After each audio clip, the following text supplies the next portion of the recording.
जय हिंद दोस्तों, कैसे हैं आप लोग। तो आज हम बात करने वाले हैं साल 2009 में आई एक हॉरर फिल्म वॉल्ट इन के बारे में। फिल्म की स्टार्टिंग में हमें एक छोटी लड़की दिखाई जाती है जिसे किसी ने दीवार में बंद करके रखा था। उस लड़की को जब होश आता है तो वो जोर से चिल्लाती है, लेकिन उसकी आवाज कोई भी नहीं सुन पाता। तभी उस दीवार के अंदर ढेर सारा सीमेंट आने लगता है और वो लड़की उसमें डूब जाती है, जिससे उस लड़की की वहीं पर मौत हो जाती है। फिर हमें न्यूज़पेपर आर्टिकल्स के जरिए दिखाया जाता है कि एक आर्किटेक्ट जिसका नाम मोलेस्ट राजा था, वो एक सीरियल किलर था और जो बिल्डिंग उसने बनाई थी वहाँ पे रहने वाले लोगों को उसने दीवार में कैद कर दिया था और पुलिस को दीवार के अंदर से करीब 12 लोगों की बॉडीज मिली थी। लेकिन जब उन्होंने मोलेस्ट राजा को गिरफ्तार करने की कोशिश करी तो उन्हें पता चला कि वो गायब हो गया है और आज तक किसी को नहीं पता चला कि आखिर वो कहाँ पर गया। उसके बाद हमें कुछ साल बाद की कहानी दिखाई जाती है जहाँ सैम नाम की एक ग्रेजुएट दिखाई जाती है जिसने डेमोलिशन में इंजीनियरिंग करी थी। सैम के पिता की एक कंपनी थी और वो बिल्डिंग को तबाह करने का काम किया करते थे। सैम के बर्थडे पे उसका पिता उसे एक गिफ्ट देता है और उसे कहता है कि अपनी कंपनी की तरफ से वो उसे एक पहला प्रोजेक्ट दे रहा है और अगर वो इस प्रोजेक्ट में कामयाब हुई तो वो उसे अपना पार्टनर बना लेगा।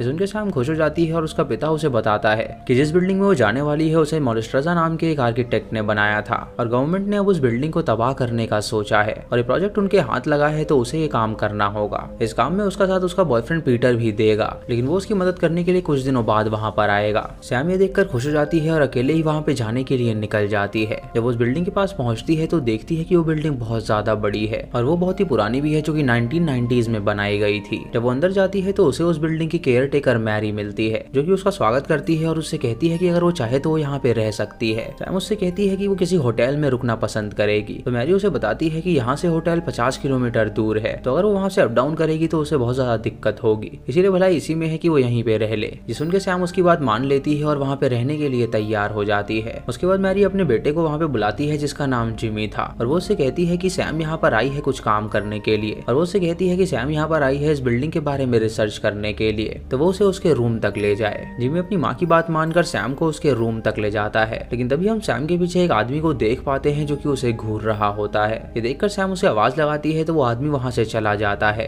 जिमी उसे रूम तक लाता है और उससे कहता है कि वो इस बिल्डिंग में बिल्कुल ना डरे क्योंकि हर 6 मिनट में यहाँ पे लाइट ऑफ हो जाती है। उसे भी बताता है कि वो कभी 8वें फ्लोर पे ना जाए क्योंकि वही वो फ्लोर है जहाँ पे मोलेस्ट राजा ने लोगों को मार के उन्हें गाड़ दिया था। उसके बाद सैम बाहर जाती है और पीटर को कॉल करती है और उसे बताती है कि बिल्डिंग बहुत ही सुनसान जगह पे है और उसे यहाँ पे डर लग रहा है। पीटर उससे कहता है कि वो चिंता ना करे, कुछ दिनों में वहाँ पर आ जाएगा, तब तक वो अपनी रिसर्च जारी रखे। उसके बाद सैम नहा के बाहर जाती है जहाँ उसे मैरी मिलती है जो कि उसके लिए कुछ खाने पीने का सामान लेकर आई थी। सैम मैरी से पूछती है कि उसके कमरे में जो पहले लोग रहते होंगे वो अपने फर्नीचर यहाँ से क्यों नहीं ले गए, तो मैरी उसे बताती है कि शायद उनका मन ना हो ये फर्नीचर ले जाने का। यहाँ पे कई सारे किराएदार रहा करते थे लेकिन वो सभी यहाँ से चले गए हैं और सिर्फ गिने चुने ही किराएदार यहाँ पे रहते हैं। मैरी उससे पूछती है कि क्या उसे इस बिल्डिंग की हिस्ट्री के बारे में पता है, तो सैम उसे मना करती है। ये सुन के मैरी उससे कहती है कि अगर उसे कुछ भी नहीं पता तो वो सिर्फ अपने काम से काम रखे। उसके बाद सैम अपने इक्विपमेंट्स लाती है और वहाँ पे बिल्डिंग को चेक करने लगती है और वहीं पे उसे जूली नाम की एक छोटी लड़की का भी रूम नजर आता है, जिसकी फोटो देखकर हम समझ पाते हैं कि वही लड़की है जिसे हमें स्टार्टिंग में देखा था, यानी वही मोलेस्ट राजा की एक विक्टिम थी। अगले दिन सैम फिर से अपने काम में लग जाती है और वहाँ पे उसे एक बूढ़ी टेनेंट मिलती है, लेकिन वो टेनेंट उसमें जरा भी इंटरेस्ट नहीं दिखाती और वहाँ से चली जाती है। उसके बाद वो ऊपर टेरिस पे जाती है जहाँ पे उसे एक बड़ा सा शाफ्ट नजर आता है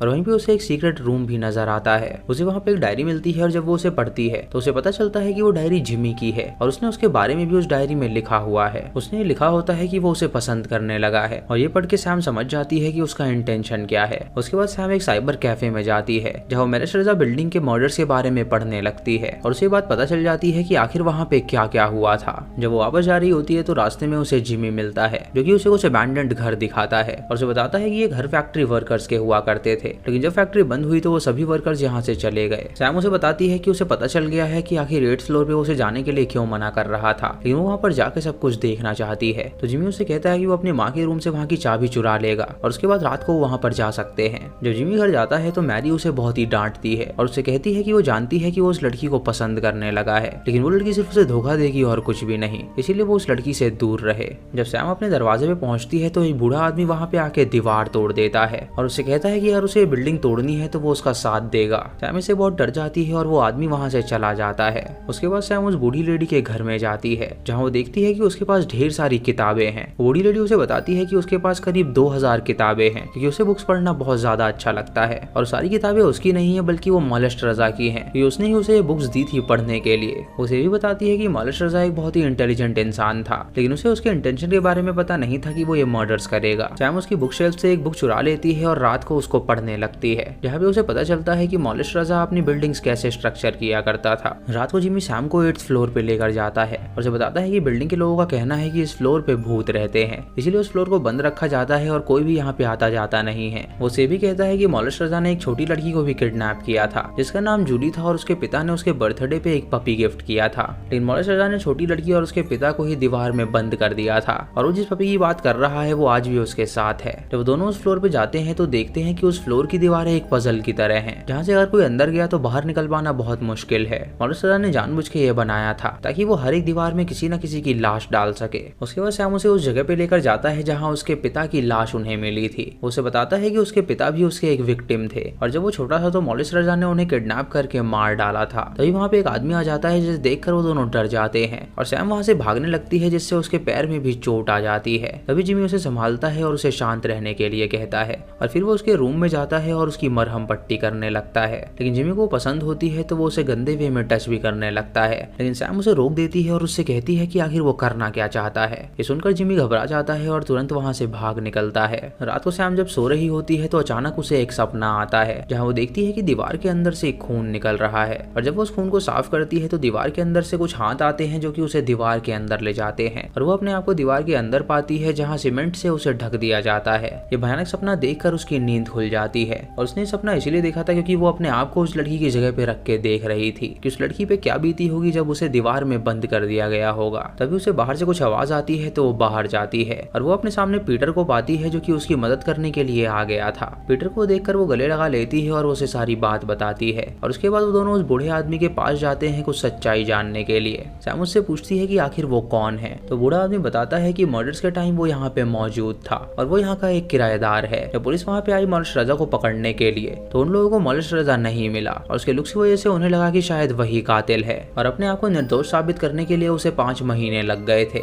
उसके बाद पीटर और सैम 8th फ्लोर पे जाते हैं जहाँ वो देखते हैं कि मैरी ऑलरेडी वहाँ पे मौजूद है जो कि अपने पति की दीवार के सामने खड़ी होकर उससे जिमी के बारे में बात कर रही है। जब मैरी वहाँ से जाती है तो वो दरवाजा बंद कर देती है जिससे ये दोनों यहीं पर ट्रैप हो जाते हैं। तभी उन्हें एक सीक्रेट दरवाजा नजर आता है जो कि नीचे की तरफ जा रहा था और जब वो दोनों उसके अंदर से जाते हैं तो उन्हें पता चलता है कि मॉलिस रजा ने सीक्रेट दरवाजा इसीलिए बनाया था ताकि वो हर किसी पे नजर रख सके। सैम देखती है कि यहाँ से उसका बाथरूम भी साफ नजर आ रहा है जिससे उसे लगता है कि शायद जिमी ने उसे नहाते हुए देख लिया है। वो जब नीचे जाते हैं तो वो सीधा डंपस्टर में पहुंच जाते हैं जहाँ पे उन्हें मैरी मिलती है जो कि गार्बेज डंप करने के लिए आई थी। सैम मैरी को उसके बेटे की करतूत के बारे में बताती है तो मैरी जिमी को थप्पड़ मारती है और उससे कहती है कि उसकी हिम्मत कैसे हुई ये सब करने की। इससे जिमी सैम से माफी मांगता है और वहाँ से चला जाता है। उसके बाद मैरी उन्हें बताती है कि मॉलिस रजा का एक थिंकिंग थी और उसे लगता था कि जो उसने ये बिल्डिंग बनाई है वो सालों साल तक याद रखी जाएगी, इसीलिए उसने ये मर्डर्स किए ताकि वो हमेशा अमर रहे। उसके बाद सैम पीटर को अपने रूम में ले जाती है और वो दोनों वहाँ पे इंटीमेट होने लगते हैं और उनकी दीवार के पीछे हम जिमी को देख पाते हैं जो कि ये सब देख रहा था, जिससे उसे काफी जेलस फील होता है और वो उनसे बदला लेना चाहता है। अगले दिन सैम जब उठती है तो उसे उसके फ्लोर से बहुत तेज बदबू आती है और जब वो वहाँ पे जाती है तो उसे उस कुत्ते की लाश मिलती है जिसे देखकर वो घबरा जाती है और सोचती है कि आखिर ये किसने किया होगा।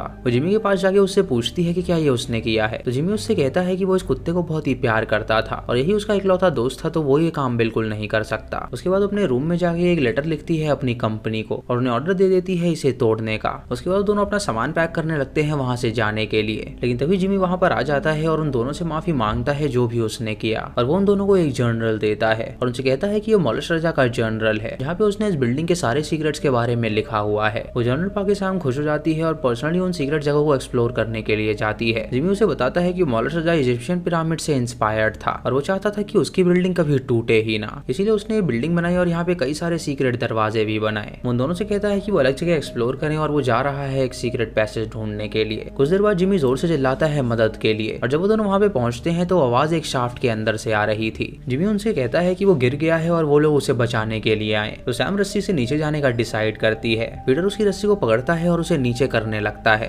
लेकिन तभी वहाँ पे कोई आ जाता है जो कि पीटर को शूट करके जान से मार डालता है, जिससे सैम का बैलेंस डगमगा जाता है और वो नीचे गिर जाती है। जब सैम की आंखें खुलती हैं तो वो अपने सामने मॉलिस रजा को पाती है जो कि अभी जिंदा था और वो कई सालों से वहीं पे बंद था। मॉलिस रजा उससे कहता है कि उस बच्चे ने उन्हें ट्रिक किया है। उसने जब जिमी के पिता को मारा था तो उसने उसकी बेटी को भी किडनैप किया था जिसका नाम जूली था। जब ये बात मैरी को पता चली तो मैरी ने बदला लेने का सोचा और जब पुलिस यहाँ पे आई तो मैरी ने उल्टा उसे ही किडनैप करके यहाँ पे बंद कर दिया और सीक्रेट के बारे में सिर्फ मैरी और जिमी ही जानते थे, इसीलिए उन लोगों ने कई सालों से उसे यहीं पर बंद करके रखा है। इसे जिमी मैरी का लेटर पोस्ट कर देता है और उसके बाद उसकी कार को तालाब में डाल देता है ताकि किसी को पता न चल सके कि आखिर वो कहाँ पे चली गई। उसके बाद वो उसके पास जाता है और उसे वॉकी टॉकी देता है और उसे कहता है कि अगर वो उससे बात करना चाहे तो इससे कर सकती है। सैम उसे मनाने की कोशिश करती है कि वो उसे यहाँ से निकाले, लेकिन वो उसकी एक नहीं सुनता और उससे कहता है कि उसने उसके प्यार को बिल्कुल नहीं समझा। तभी सैम वहाँ पे उस दवाइयाँ लेती है जिससे वो एक बम बनाने की कोशिश करती है, लेकिन जब वो उस बम को फोड़ती है तो वो बम पूरा नहीं फूटता। जिसकी बात सुनकर जिमी और मैरी वहाँ पर आ जाते हैं और मैरी देखती है कि उसने सैम को मॉलिस रजा के साथ बंद कर रखा है। वो उसकी मदद करने के बजाय उस शाफ्ट को बंद कर देती है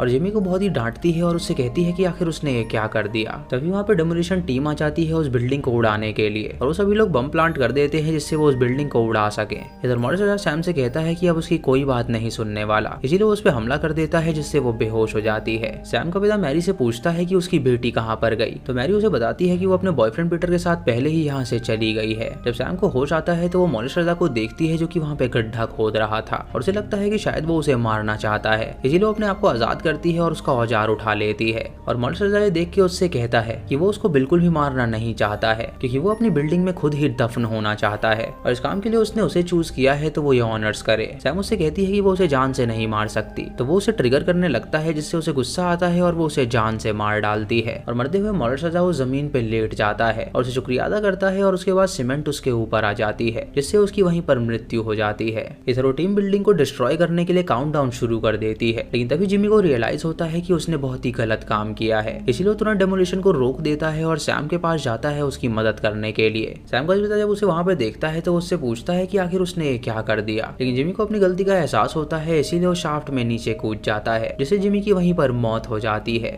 उसके बाद सैम को हॉस्पिटल पहुंचाया जाता है जहाँ उसका ट्रीटमेंट होता है और जिमी की माँ मैरी को गिरफ्तार कर लिया जाता है क्योंकि वो अपना क्राइम कबूल कर लेती है कि उसने मॉलिस रजा को किडनैप किया था। फिर हम सैम की एक वॉइस सुन पाते हैं जहाँ वो बताती है कि मॉलिस रजा की ये बिल्डिंग एक मास्टरपीस है और ऐसी बिल्डिंग कई सालों तक बन ही नहीं सकती।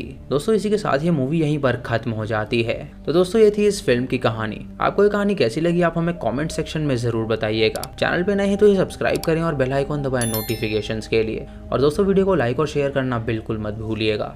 तो मैं मिलता हूँ आपको अगली वीडियो में, तब तक के लिए जय हिंद।